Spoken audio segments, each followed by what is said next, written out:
Hello बच्चों, let's start this question. So this question says two vectors are inclined at an angle theta.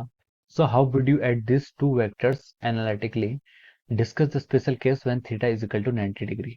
तो चलिए बच्चों अब हम इस क्वेश्चन को स्टार्ट करते हैं. तो देखिए बच्चों इस क्वेश्चन का जो आपका की कॉन्सेप्ट होगा, इस क्वेश्चन का आपका क्या की कॉन्सेप्ट है कि यहाँ पर हमें क्या करना है, एडिशन ऑफ वेक्टर करना है. क्या करना है? Addition of vector. Addition of vectors करना है. और देखिए एडिशन ऑफ वेक्टर भी आपका दो तरीके से होता है. एक होता है आपका ग्राफिकली और दूसरा होता है आपका एनालिटिकली. तो हमें यहाँ पर क्या करना है, एनालिटिक एडिशन करना है. ठीक है. तो चलिए अब हम इस क्वेश्चन को आगे स्टार्ट करते हैं.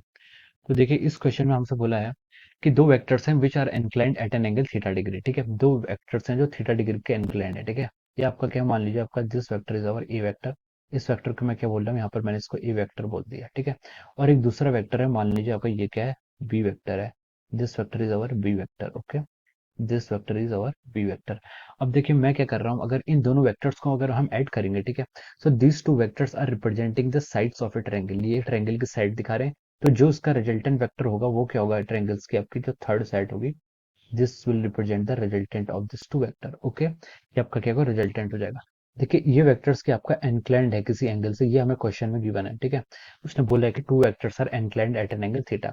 ए वेक्टर और B vector such that B vector और ए वेक्टर के बीच में एंगल कितना है, आपका थीटा डिग्री का एंगल है. ठीक है, तो देखिए ये जो साइड है इसकी डाउनवर्ड, ये क्या है आपका बेस, आपका बी वेक्टर का क्या है, बेस वाला कंपोनेंट है, यानी कि हॉरिजॉन्टल कंपोनेंट है. और अगर आप यहाँ पर से एक वेक्टर ऐसे ड्रॉ करेंगे, so this will represent the, ये आपका क्या होगा, परपेंडिकुलर कंपोनेंट होगा किसका, बी वेक्टर का. तो देखिए अगर हम इसको यहाँ पर नाम दे देते हैं, इसको मान लीजिए इसका नाम आपने पी है, इस सेट का नाम क्यू है, इसका नाम आर है और इसका नाम एस है. ठीक है, so these are the name of the triangles. हमने क्या दे दिया यहाँ पर, इसको नाम दे दिया. ठीक है, अब हम क्या करते हैं, इस क्वेश्चन को आगे सॉल्व करते हैं. हमें क्या निकालना है, हमें इन दोनों वेक्टर्स का एडिशन यहाँ पर निकालना है. ठीक है, हमें इन दोनों के यहाँ पर एडिशन करना है वेक्टर्स के बेस पर. ठीक है, तो देखिए अब हम देखिए इस वेक्टर में लिख सकते हैं. देखिए ये जो आपका है, ये साइड आपकी परपेंडिकुलर होगी. ठीक है, ये साइड क्या होगी आपकी, परपेंडिकुलर होगी. तो देखें अगर हम देखें in triangle P R S, अगर हम ट्रायंगल पी आर एस में देखें तो ये आपका क्या है, एक राइट एंगल ट्रायंगल है. Triangle P R S is right triangle triangle. और यहाँ से हम बोल सकते हैं कि जो आपका पी आर है, यानी कि जो आपका हाइपोटेनस का स्क्वायर है, it can be written as our P S का square plus of our R S का स्क्वायर. पी एस का स्क्वायर और आर एस का स्क्वायर हम यहाँ पर से इसको ऐसे लिख सकते हैं. ठीक है, अब चलिए अब हम आगे इसको सॉल्व करते हैं. तो देखिए पी आर का स्क्वायर को हम लिख सकते हैं, यहाँ पर से आप सी का स्क्वायर लिख सकते हैं. ठीक है, it is C square. P R आपकी क्या पर, जो आपकी पी आर साइड है वो आपकी सी वेक्टर है.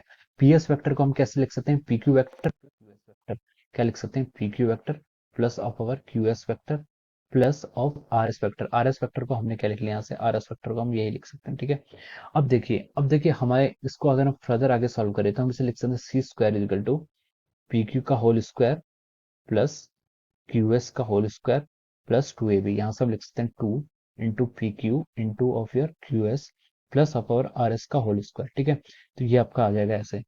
अब देखिए यहाँ पर हमें पी क्यू वेक्टर पता है. ठीक है, सी सी स्क्वायर को हमने लिख लिया. देखिए पी क्यू वेक्टर के आपका यहाँ पर ए वेक्टर है, तो मैंने इसको यहाँ पर ऐसे ए वेक्टर लिख लिया plus Q S vector. Q S vector को हमें पता नहीं. ठीक है, देखिए हमने क्वेश्चन जो स्टार्ट किया था, हमने ये बोला था कि एक वेक्टर ए वेक्टर है और दूसरा वेक्टर बी वेक्टर है और थीटा डिग्री से इंक्लाइंड है. ठीक है, और सी वेक्टर क्या है, उसका रिजल्टेंट वेक्टर है. ठीक है, तो ये हमारा क्या था, यहाँ पर का C vector is equal to A vector plus B vector. तो ये हमें इंफॉर्मेशन गिवन थी. ठीक है, तो हम आंसर भी इन्हीं के टर्म में निकालेंगे. तो देखिए जो आपका क्यू एस वेक्टर है, हमें यहाँ पर क्यू एस वेक्टर को अब क्या करना पड़ेगा, रिप्लेस करना पड़ेगा. तो देखिए हम क्यू एस वेक्टर को कैसे लिख सकते हैं. ठीक है, अगर हम देखें in triangle P Q S, अगर हम देखें in triangle, sorry R Q S, in triangle R Q S triangle में देखें, तो हम लिख सकते हैं कि अगर हम यहाँ पर कॉस थीटा को फाइंड आउट करें तो हम कॉस थीटा को लिख सकते हैं, कॉस होता है आपका बेस अपॉन हाइपोटेनस. बेस क्या है यहाँ पर आपका क्यू एस और हाइपोटेनस, हाइपोटेनस है आपकी आर क्यू. आर क्यू को हम क्या लिख सकते हैं, बी वेक्टर लिख सकते हैं. ठीक है, तो देखिए हम यहाँ से क्यू एस वेक्टर को क्या लिख सकते हैं, बी कॉस थीटा. तो देखिए हम यहाँ पर से वही क्वांटिटी के टर्म में लिख रहे हैं जो क्वांटिटी हमें पहले से नोन है. ठीक है, वैसे ही हम यहाँ पर क्यू एस को क्या लिख सकते हैं, बी कॉस थीटा. तो हमने लिख लिया ऐसे बी कॉस थीटा का square. Okay, plus two times P Q. P Q क्या है आपका, यहाँ पर ए वेक्टर है, हमने इसको ए वेक्टर लिख लिया. फिर क्या आ गया आपका Q S. Q S vector के अगेन आप लिख सकते हैं बी कॉस थीटा. ठीक है, ये आपका आ जाएगा B cos theta plus of power R S vector. R S vector कितना देखें यहाँ पर, आर एस वेक्टर को अब हम कैसे लिख सकते हैं, देखिए अब हम यहाँ पर अगर साइन थीटा यूज करें, साइन थीटा इजिकल टू क्या होता है आपका, साइन थीटा होता है परपेंडिकुलर बाय हाइपोटेनस. परपेंडिकुलर कितना है आपके यहाँ से, आपका आर एस, और हाइपोटेनस आपको यहाँ पर कितना गिवन है, बी वेक्टर. ठीक है, तो हम देखें यहाँ से आर एस वेक्टर को क्या लिख सकते हैं, B sine of theta, this is our R S vector. तो अगर हम आर एस वेक्टर का स्क्वायर करें तो हम यहाँ से लिख सकते हैं B square sine square theta. Okay, तो देखिए अब हम इसको आगे सॉल्व करते हैं फर्दर। ये हो जाएगा आपका C square equal to A square plus ये हो जाएगा आपका B square cos square theta, और लास्ट में देखिए B square sine square theta. इन दोनों को ऐड करके हम क्या लिख सकते हैं, B square cos square theta plus sine square theta कितना होता है, 1 होता है, तो हमने डायरेक्ट उसको बी स्क्वायर लिख लिया। और यहाँ से आ गया आपका 2ab कॉस थीटा। ठीक है, तो ये क्या आ गया आपको, वेक्टर आ गया। ठीक है, तो ये क्या होगा आपका magnitude of the resultant vector, और हम इसको और सिंप्लीफाइड करके ऐसे लिख सकते हैं, सी को हम लिख सकते हैं यहाँ पर से root of A square plus B square plus of our 2ab cos theta. ठीक है, तो ये हमने क्या निकाल दिया, यहाँ पर रिजल्टेंट मैग्नीट्यूड आ गया। ठीक है, अब देखिए वेक्टर है तो वेक्टर के पास आपका मैग्नीट्यूड भी होगा, डायरेक्शन भी होगी। डायरेक्शन डिफाइन करेंगे, डायरेक्शन क्या लिखेंगे हम, देखिए डायरेक्शन जो हम यहाँ पर डिफाइन करते हैं वो डायरेक्शन क्या होती है आपकी, जो आपका रिजल्टेंट वेक्टर यहाँ पर क्या सी वेक्टर है। सी वेक्टर जो आपका बेस से या फिर ए वेक्टर से जो एंगल बना रहा है उसको हम क्या कहते हैं, डायरेक्शन। मान लीजिए आपका अल्फा डिग्री का एंगल बना रहा है, तो हम यहाँ पर क्या लिखें, अगर हमें डायरेक्शन लिखनी है तो हम लिख सकते हैं टेन एल्फा इजिकल टू, क्या लिख सकते हैं, टेन एल्फा यहाँ पर कितना होगा, परपेंडिकुलर बाई बेस। परपेंडिकुलर कितना है यहाँ पर आपका are S vector divide by base. Base है आपका यहाँ पर से पी एस वेक्टर। ओके, तो देखिए आर एस वेक्टर को क्या आप लिख सकते हैं, आर एस वेक्टर को आप देखिए यहाँ से लिख सकते हैं, मान लीजिए आपका इक्वेशन 2 है और ये आपकी इक्वेशन 1 है। ठीक है, तो इक्वेशन 2 से आप आर एस वेक्टर का क्या लिख सकते हैं, बी साइन थीटा। तो ये आपने क्या लिख लिया यहाँ पर ऐसे B sine of theta divide by P S vector. P S vector को देखिए हम P Q plus Q S लिख सकते हैं, क्या लिख सकते हैं, P Q plus Q S. ठीक है, इसको मैंने लिख लिया P Q plus Q of S. और मैं इसको फर्दर आगे लिखता हूँ तो ये आ जाएगा आपका B sine theta divide by P Q. P Q Q क्या है, पी क्यू आपका यहाँ पर ए वेक्टर है और आपका क्या बच गया क्यू एस। क्यू एस को क्या लिख सकते हैं, देखिए हम देखिए फर्स्ट इक्वेशन देखें तो क्यू एस को हम क्या लिख सकते हैं, बी कॉस थीटा। तो ये कितना जाएगा आपका यहाँ से बी कॉस थीटा। तो देखिए ये आपका जो फर्स्ट एक्सप्रेशन है इसको मैं इक्वेशन नंबर थर्ड बोल रहा हूँ। ठीक है, फर्स्ट और सेकंड हमने वहां यूज कर लिया। सो जो इक्वेशन थर्ड है वो क्या दे रही है आपको, मैग्नीट्यूड दे रही है, और ये जो इक्वेशन आई है इसको मान लीजिए मैं इक्वेशन 4 बोल रहा हूँ। ये इक्वेशन आपको क्या दे रही है, ये इक्वेशन आपको वेक्टर की डायरेक्शन दे रही है।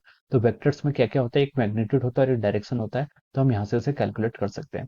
तो हमसे उसने क्वेश्चन में ये पूछा था कि अगर दो वेक्टर इंक्लाइंड है तो हम उन वेक्टर्स को कैसे ऐड करेंगे एनालिटिकली, तो हमने यहाँ पर वो ऐड करके दिखा दिया, हमने उसका मैग्नीट्यूड भी निकाल दिया और डायरेक्शन भी निकाल दिया। अब हमसे पूछा उसने एक स्पेशल केस जब आपका थीटा क्या होगा, 90 डिग्री पर होगा। ठीक है, तो चलिए अब हम इसको सॉल्व करते हैं। तो देखिए यहाँ पर से सी वेक्टर आपको दिख रहा है root of A square plus B square plus 2ab cos theta. ठीक है, मैं इसको आगे वाले फर्दर आगे सॉल्व करता हूँ। ठीक है, तो हम यहाँ से लिख सकते हैं जो आपका सी वेक्टर है, सी वेक्टर को देखिए हमने क्या आया था आपका A square plus of our B square plus of our 2ab cos theta. ठीक है, ये आपका सी वेक्टर था। ठीक है, अब देखिए हमें स्पेशल केस में क्या दिया, जब आपका थीटा की वैल्यू कितनी है आपकी 90 डिग्री दी है। थीटा जब आपका 90 डिग्री होगा। ठीक है, तो देखिए जब आपका थीटा 90 डिग्री होगा तो हम लिख सकते हैं सी कितना हो जाएगा यहाँ पर, C equal to root of our A square plus of our B square plus of 2ab cos 90। 2ab cos 90 कितना हो जाएगा, जीरो हो जाएगा। cos 90 की वैल्यू कितनी होती है, जीरो होती है। तो ये जो आपका नेट मैग्नीट्यूड आएगा वो कितना आ रहा है आपसे, A square plus B square. So this is the magnitude of the vector. और ये तो आपका क्या आ गया, मैग्नीट्यूड आ गया। ठीक है, मैग्नीट्यूड कितना है आपका, सो हम यहाँ पर देखिए इसको, मैं इसको डिफरेंट कलर से लिख देता हूँ। ये पार्ट क्या आ गया आपका, ये आपका मैग्नीट्यूड आ गया। ठीक है, अब हमें क्या चाहिए होता है, मैग्नीट्यूड प्लस डायरेक्शन दोनों चाहिए। तो अगर मुझे इसकी डायरेक्शन लिखनी है तो मैं डायरेक्शन को यहाँ पर डिफाइन कर सकता हूँ। देखिए डायरेक्शन थी आपकी tan alpha equal to B sine theta plus A plus B cos theta. ठीक है, तो डायरेक्शन को हम लिख सकते हैं tan alpha equal to B sine theta, B sine theta divide by A plus B cos theta divide by A plus B cos theta. तो this is the direction. Okay, अब देखिए थीटा कितना है आपका, पाई बाय 2 है, तो sine pi by 2 कितना हो जाएगा, 1 हो जाएगा, तो ऊपर में सिर्फ बी आएगा।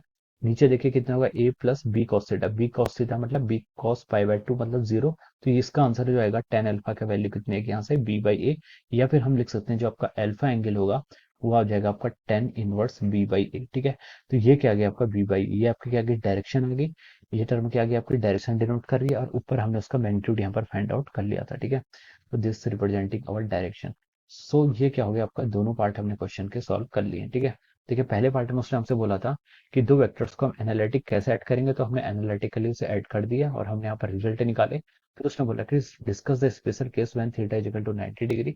तो जब थीटा इजिकल टू 90 डिग्री होगा तो हमारा मैग्नीट्यूड भी निकल गया और हम यहाँ पर डायरेक्शन भी फाइंड आउट कर लिया। ठीक है, so this is the answer of this question, which so this is the answer of this question. So I hope you all understood this concept. All the very best and thank you so much.